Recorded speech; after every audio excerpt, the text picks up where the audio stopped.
I woke up early on Friday morning, 4:45, and the world was wrapped in fog. It was cool and quiet, the kind of stillness that only belongs to the very beginning of the day. The air was cool and still, and the silence of the morning felt almost sacred.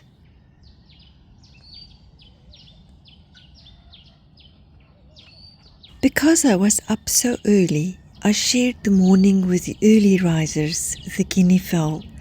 Each flock wandered off in its own direction.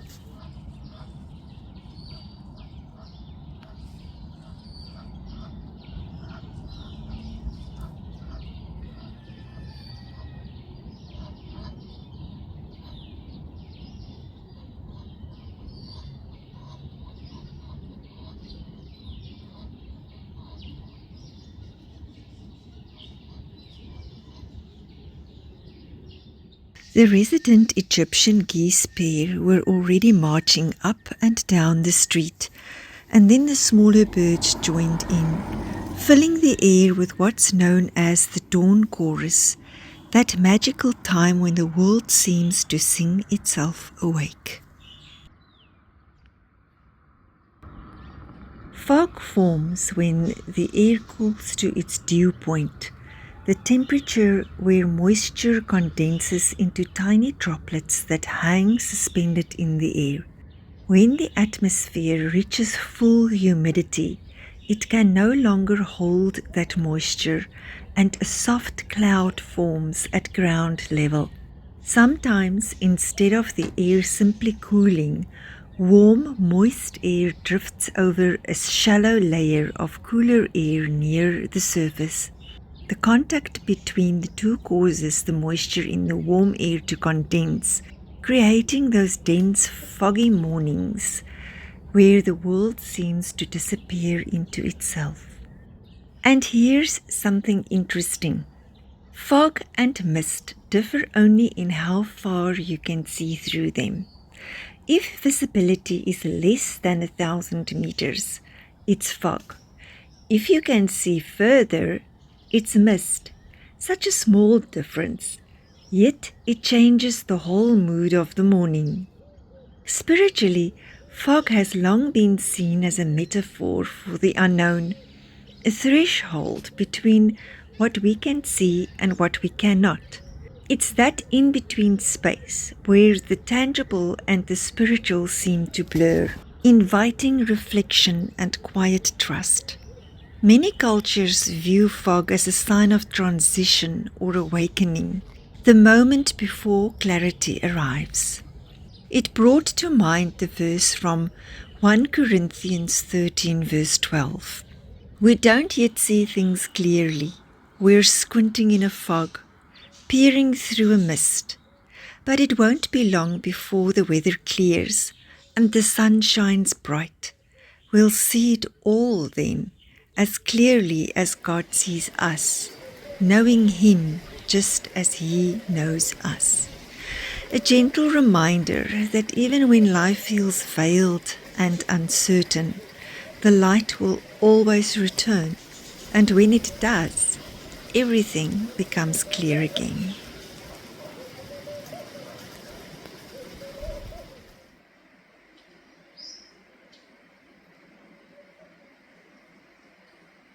Three doves sit quietly high in a tree, feathers fluffed soft as the rain drifts free.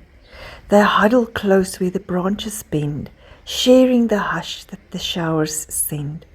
Gentle drops whisper over wing and leaf, while three calm hearts rest in the rain's relief.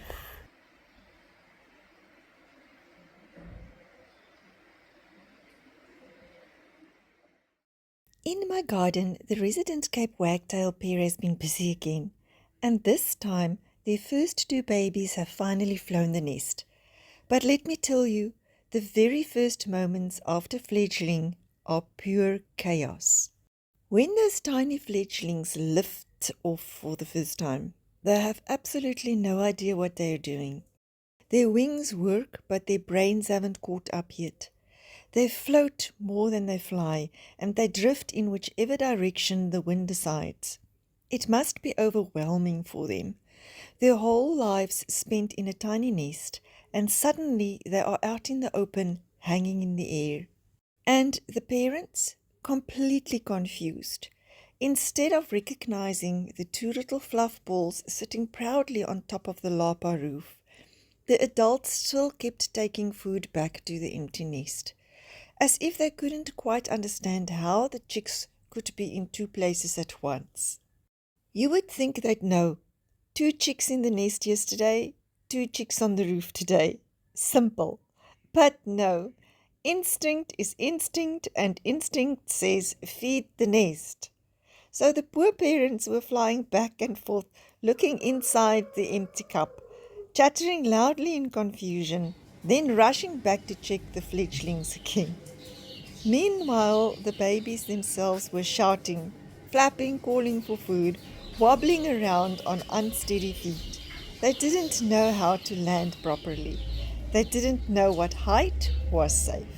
They didn't know how to hide. All they knew was, "Mom, Dad, where are you?" And the parents, bless them, went into full emergency mode. Cape wagtails have a special alarm call that they use to guide their fledglings to safety. Suddenly the whole garden echoed with it. Back and forth they hopped, wings flicking, tails wagging, calling the babies to a safer spot. They tried to coax them onto a higher branch or deeper into a shaded place where predators couldn't see them. That first day is always like this: chaotic, noisy, and a little bit mad. Once the parents find a safe spot, they place the babies there, and the fledglings must sit still, tucked away until the next feeding. They do this at night too. The parents choose the roosting place for the young ones, tuck them in, and then return first thing in the morning to find them exactly where they left them. And then later, the calm that follows, the babies grow stronger. They learn to balance, to hop, to fly with purpose.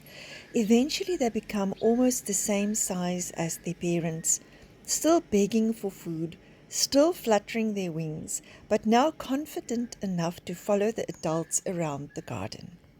These are likely some of the very last feedings before independence. And as this first brood reaches maturity, the story doesn't stop. Right outside my kitchen window, the female is already back on the nest, warming a brand new set of eggs. This pair breeds back to back, season after season, raising family after family with incredible dedication. Now look at this. She's sitting right on the edge of the nest, back turned outward, looking for all the world like a diver about to do a backwards somersault off the branch. And that raised the question, do Hadedas actually poop in their nests? The answer is no. Hadedas, like most ibises and most birds in general, keep their nests remarkably clean. When the chicks are still nestlings, they don't just poop anywhere. They produce their waste in neat gelatinous fecal sacs, little mucus-wrapped packets designed specifically for hygiene. The parents then pick up these sacs and fly them a safe distance away before dropping them. It's a built-in housekeeping system that keeps the nest clean, dry, and almost completely odor-free. An important defense against predators who might otherwise sniff out the chicks. And while the nest stays spotless, the surrounding area is another story. Adult Hadedas are generous with their droppings wherever they roost or feed, which is why people often find splatters on paving, garden furniture, and driveways. If you look at the ground beneath a Hadeda nesting tree, you'll see the evidence, but never inside the nest itself. The baby hatched. The baby hatched. It must have hatched. Well, between this morning's video I took and now, look at that. Can you see the baby?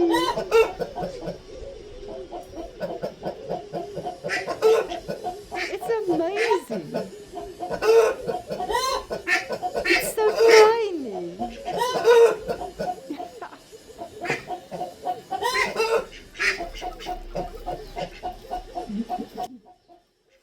High up in the Brazilian pepper tree just outside my kitchen window, the Hadada Ibises have begun their first attempts at the breeding season.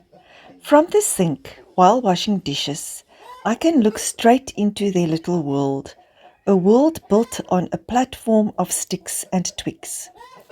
Their nest is a simple basket, but look closely and you'll see the inner basin carefully lined with finer materials. Soft grasses, small leaves, anything delicate enough to cradle the fragile promise of new life.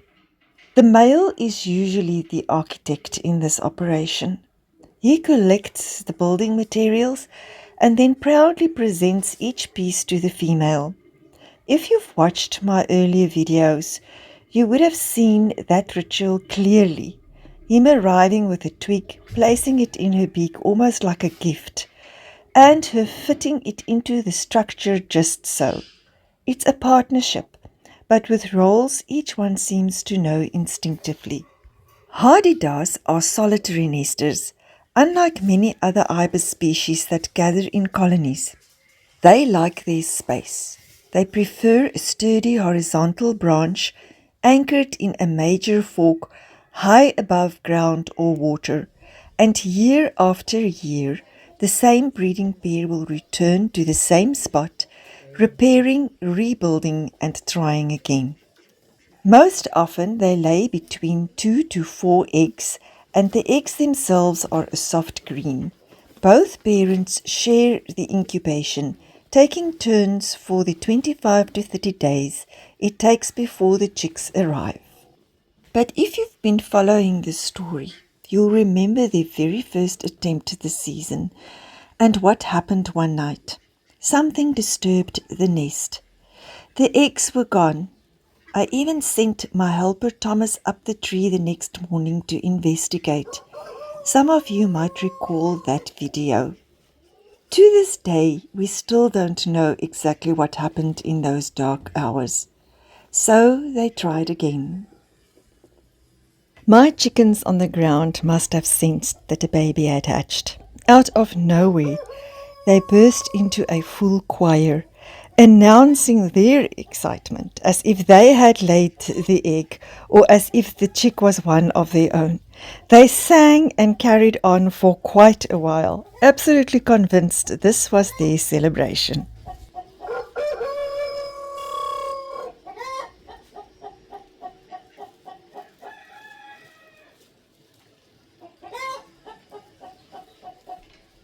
Now with the Hadeda's second attempt, they laid 3 eggs. And how do I know that? Well, this is where the story begins.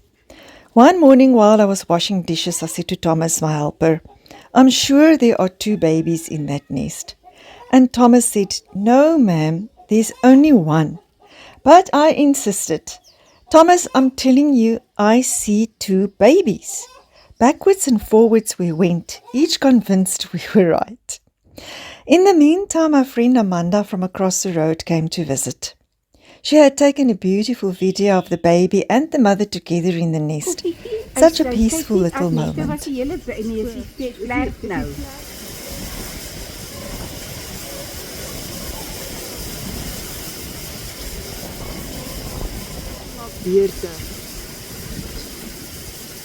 Dan kan sy gaan eet, dan is hy, I don't know how it works. Ek moet eintlik dit oplees. Jene man, kyk die koppie, dit is so klein, maar dit is so onduidelik op die kamera. Kry jy het lekker gesien? Yes. Myne is net een blur nou. Ek gaan vir jou stuur. See, ek kan altyd die kamera so stil hou, maar vandat ek so swak is met my maag, ek het 'n video probeer maak, maar ou my word van die 2 ganse op my gras. Ek bewe so, nee, ek kan nie.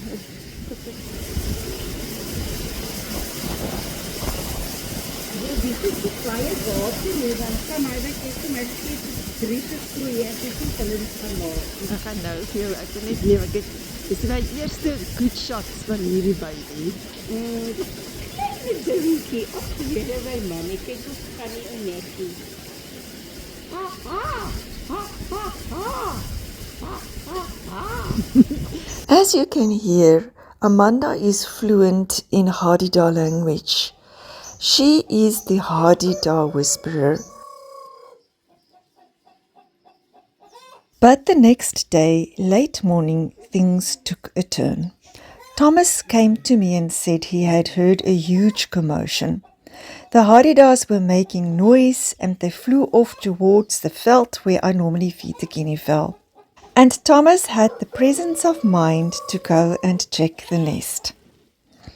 He came back to call me. "Man," he said, "you must come have a look. It looks like the baby is dead. The head is just hanging." I went with him, and yes, something was very wrong. So I said, "Thomas, we're going to have to take the chance. You'll have to climb the tree and see." When he got up there, he found the truth. There were 2 babies. Both had died.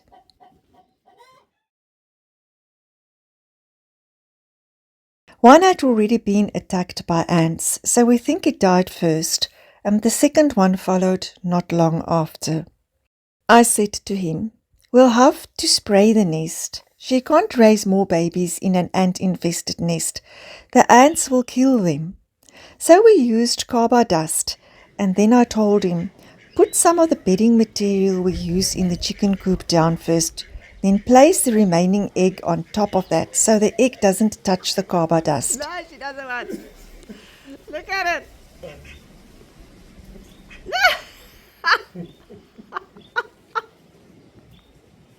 Well, this is where the Hadeda housekeeper meltdown scene begins, and with Amanda's help, she interpreted the whole scene for us.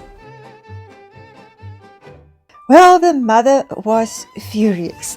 That female Hadeda was not impressed with our interior decorating. Ach, it's sad.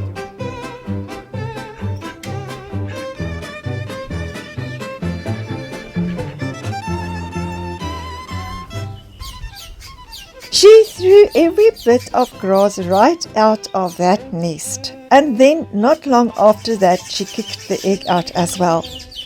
But the egg was rotten, so in the end it wouldn't have hatched anyway.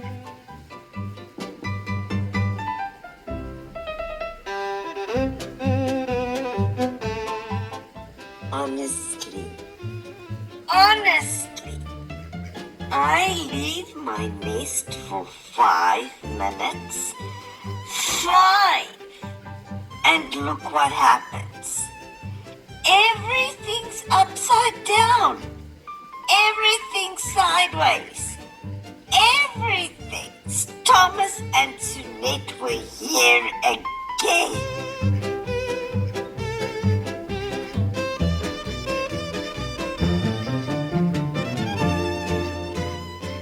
Grass everywhere. Who put this here? Oh, right. You did. You're welcome, Mrs. Hadeda. I was only trying to help. Well, congratulations. You've given me a full-time housekeeping job. Do you have any idea how long I've been sitting here? I could have been stretching my wings. I could have been taking a stroll. I even could have been screaming at the neighbors for fun. But no. Now I must rebuild almost my entire nest. Oh no. No, no, no. This stick goes right here. Right? Would you look at that? It doesn't fit. It doesn't fit because someone decided to help. Tell you what, you should stop smoking.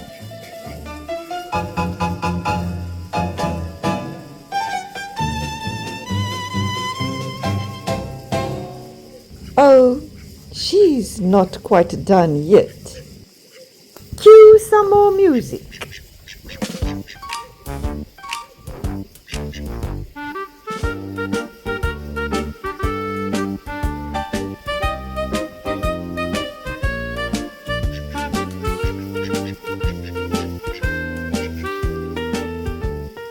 And there goes my favorite stick.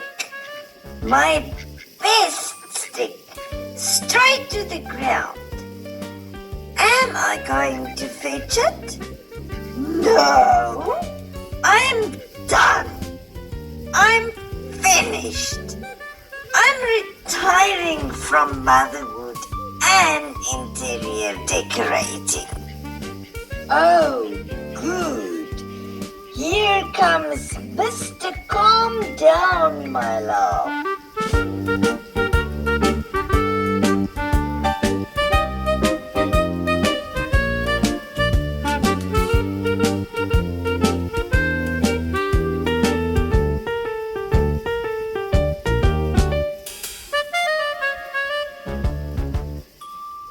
Right. Nobody touches anything. Nobody adjusts anything. And absolutely nobody interferes with my nest again.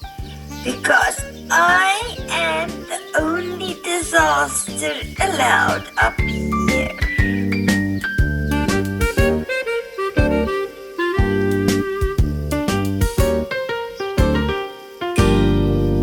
And so we would like to thank my friend Amanda for interpreting this whole scenario for us, because without her valuable knowledge, we would still have been none the wiser. Thank you, Amanda. So out of the 3 eggs, 2 actually hatched, but it turned into a very sad little disaster. What surprised me, though, was what happened after all this drama. After fighting with the grass, rearranging the entire nest, and kicking out the rotten egg, they still returned. They were still interested in the nest, as if they weren't ready to give up on that place just yet.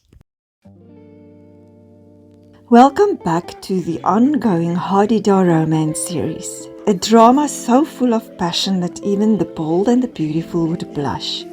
We've had the Saturday afternoon entertainment with 2 Hadedas on the wall and the onlookers sitting on the car roof like paying customers at a drive-in.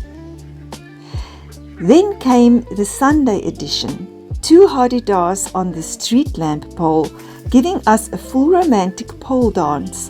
I didn't buy tickets, but they performed like I had. And now we enter the bedroom. The love nest, literally. Our Hadeda couple is getting ready for their next clutch of eggs, and they are really having a go at it. Very romantic, very affectionate.